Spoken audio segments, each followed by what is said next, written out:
Hi అండి, ఎలా ఉన్నారు? ఈరోజు కొత్తిమీర పుదీనాకు రైస్ అయితే చేస్తున్నాను. ముందుగా కొత్తిమీర పుదీనాకు కట్ చేసి శుభ్రం చేసుకొని పక్కన పెట్టుకున్నాను. దానిలో కావాల్సినవి టమాటా, పచ్చిమిర్చి, పెద్దలపాయి కట్ చేసుకున్నాం. మొత్తం మిక్సీ జార్లో వేసుకొని మెత్తగా గ్రైండ్ చేసుకోవాలి. రైస్ అయితే కడిగి నానబెట్టుకున్నాను.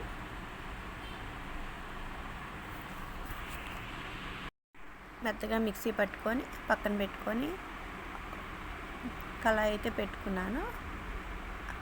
కళాయి వేడెక్కినాక ఆయిల్ వేసుకొని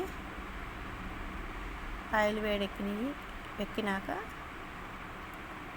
బిర్యానీ ఆకు, 2 లవంగాలు, దాల్చిన చెక్క, 2 యాలకులు వేసుకొని కొంచెం వేగనియాలి. ఇవి వేగిన తర్వాత మిక్సీ పట్టుకున్న మిశ్రమాన్ని అయితే వేసుకోవాలి.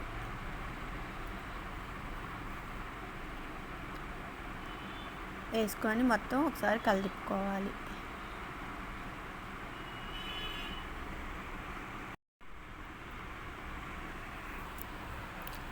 ఈ బాగా కొత్తిమీర మిశ్రమాన్ని బాగా మొత్తం వేయించుకోవాలి.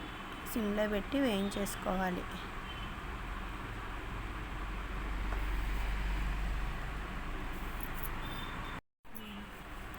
దీనిలో కాంబినేషన్గా నేను పెరుగు చట్నీ అయితే చేస్తాను. వేగుతున్నప్పుడు కొంచెం అల్లం వెల్లుల్లి పేస్ట్ అయితే వేసుకోవాలి. నేను ఎక్కువ మసాలాలు అయితే వేయనండి, కొంచెమే వేసుకున్నాను. ఇట్లా నూనె అంతా పైకి వచ్చిందాక వేయించుకోవాలి. ఇట్లా వేగిన తర్వాత కొంచెం పెరుగు మీద మేగడైతే వేసుకుంటున్నాను. మనం రైస్ తీసుకునే దాన్ని బట్టి వేసుకోవాలి. మొత్తం ఒకసారి కలిపుకొని ముందు రైస్ అయితే వేసుకోవాలి. వాటర్ వంచేసి మొత్తం రైస్ వేసుకొని ఈ మిశ్రమంలో కొంచెం ఒక 5 నిమిషాలు మొత్తం కలిపుకొని మొత్తం ఎసురైతే పోసుకోవాలి. ఎసురు పోసుకున్నాక ఒకసారి కలిపుకొని ఉప్పు వేసుకొని సరిపోయిందో అయితే చూసుకోవాలి. రెడీ అయిపోయింది. మీరైతే ఎలా చేసుకుంటారో కామెంట్ చేయండి.